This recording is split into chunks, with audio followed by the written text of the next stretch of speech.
Neon Genesis Evangelion was an anime series released in 1995, running for just one season and a movie. The story has multiple levels, with the surface of the iceberg being another mechaverse monster anime, in which a teenager must defeat the odds and the attacking monsters to save the world.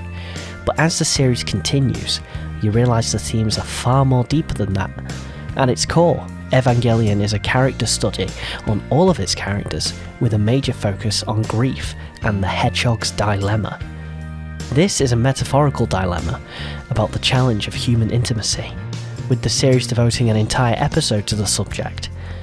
Arthur Schopenhauer conceived this metaphor with it meaning that despite human intentions, people cannot get close to one another without risking harm, and that it is wise to be guarded with others for fear of getting hurt and also for fear of causing hurt. The dilemma can cause self-imposed isolation as a way of dealing with this feeling, which is one of the central themes of the series. Many of the characters are isolated from society and each other, either due to the factors they have caused or events that have happened to them, but following their initial pain, they all choose isolation to prevent pain from happening again. Gendo Ikari, the father of the central character Shinji, is one of the strongest examples of this. Following the loss of his wife Yui, Gendo isolates himself, sending his only child to boarding school and not seeing him for another 10 years, devoting all of that time to creating a plan to get back what was lost, and only calling back his son when he proved useful to this plan, without actually using this reunion as an opportunity to reconnect with his son, keeping him at a distance despite everything.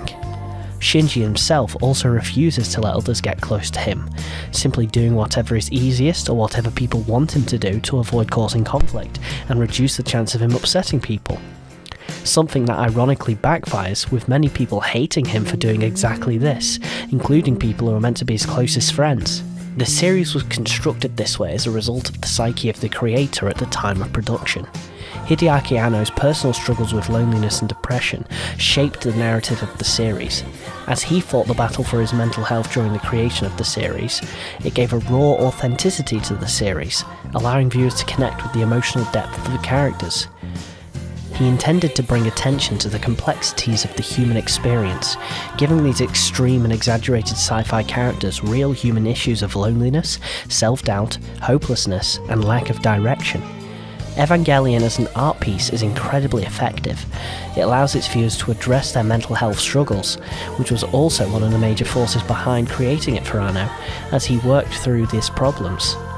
The series serves as a reminder that even amid darkness, there is hope, and through introspection and self-acceptance, one can embark on a journey of personal growth and understanding. Ironically, for a series with such a focus on isolation, that was exactly when I first came across it during the first lockdown. I, like many others, were both literally and metaphorically isolated, unable to see friends. TV shows became a safe refuge for all of us to turn inwards and pass the time. My show of choice was Neon Genesis Evangelion, and watching it helped me get through a time in my life that had become emotionally challenging, and it helped me to better myself and better understand the feelings I was currently going through, by seeing them played out by the characters on screen, watching them go through these complex issues and cutting themselves off from others because it was easy, before inevitably having to come to terms with themselves and others to come out of their respective mental health issues. The entire series is one big metaphor for self-growth, with the third impact being a representation of the make or break scenario, in which you can either continue to do what's easy, but ultimately bad for you, or you can take the plunge and emerge the other side of your battle as the winner.